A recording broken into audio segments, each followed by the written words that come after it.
شاعر اپنی بیوی سے، تمہیں معلوم نہیں ہے کہ میں اپنی شاعری کے ذریعے پوری دنیا میں آگ لگا سکتا ہوں؟ بیوی بولی، تو پھر کچھ غزلیں چولہے میں بھی ڈال دو تاکہ میں کھانا پکا سکوں۔ ایک دیہاتی چڑیا گھر میں طوطے کے پنجرے کے پاس کھڑا پنجرے سے اسے چھیڑنے لگا۔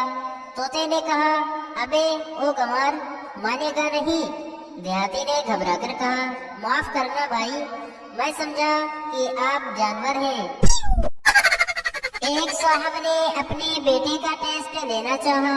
فارسی کی کتاب الٹ پلٹ کرتے ہوئے وہ بیٹے سے بولے، بتاؤ نمیدانم کے معنی کیا ہوتے ہیں؟ بیٹے نے جواب دیا، میں نہیں جانتا۔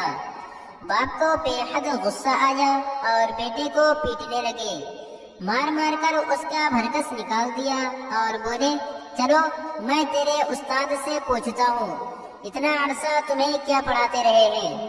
غصے کے عالم میں وہ صاحب استاد پر برس پڑے اور بولے، مفت کی تنخواہیں بٹورتے ہو اور یہاں آ کر اپنا اور بچوں کا مفت میں وقت ضائع کرتے ہو، میں تمہارے خلاف رپورٹ کرتا ہوں۔ ماسٹر نے پوچھا، آخر ہوا کیا ہے؟ صاحب بولے، میں نے فارسی کی کتاب سے صرف ایک لفظ پوچھا تھا، اسے وہ بھی نہیں آیا۔ ماسٹر نے کہا، کیا پوچھا تھا؟ صاحب بولے، میں نے اس سے پوچھا تھا کہ نمیدانم کے معنی کیا ہوتے ہیں۔ ماسٹر صاحب لڑکے کی طرف متوجہ ہو کر بولے، کیوں بھائی، بتاؤ نمیدانم کے معنی کیا ہوتے ہیں؟ لڑکے نے جواب دیا، میں نہیں جانتا۔ ماسٹر نے کہا، ٹھیک ہی تو کہہ رہا ہے کہ میں نہیں جانتا۔ تب ماسٹر صاحب نے انہیں بتایا کہ نمیدانم کے معنی ہی میں نہیں جانتا ہوتے ہیں۔ ایک انجینئر صاحب ایک دفعہ بس میں سفر کر رہے تھے، انہوں نے کچھ ضروری کاغذات نکالے تو انہیں یاد آیا کہ عینک تو گھر پر بھول آئے ہیں۔ انہوں نے اپنے پاس بیٹھے ہوئے مسافر سے درخواست کی کہ یہ کاغذ پڑھ دیجئے۔ مسافر نے جواب دیا، معاف کیجئے، میں بھی آپ ہی کی طرح جاہل ہوں۔ ایک پروفیسر صاحب نے بالکل نئی شکل کا پیراشوٹ تیار کیا۔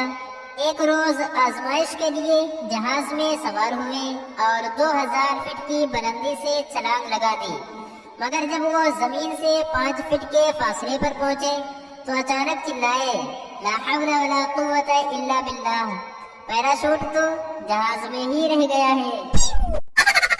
ایک آدمی کا گدھا مسجد میں جا گھسا، مولوی صاحب اس کے مالک سے بے حد خفا ہوئے اور بولے، تمہیں پتہ نہیں یہ مسجد ہے، اپنے گدھے کو باندھ کر رکھا کرو۔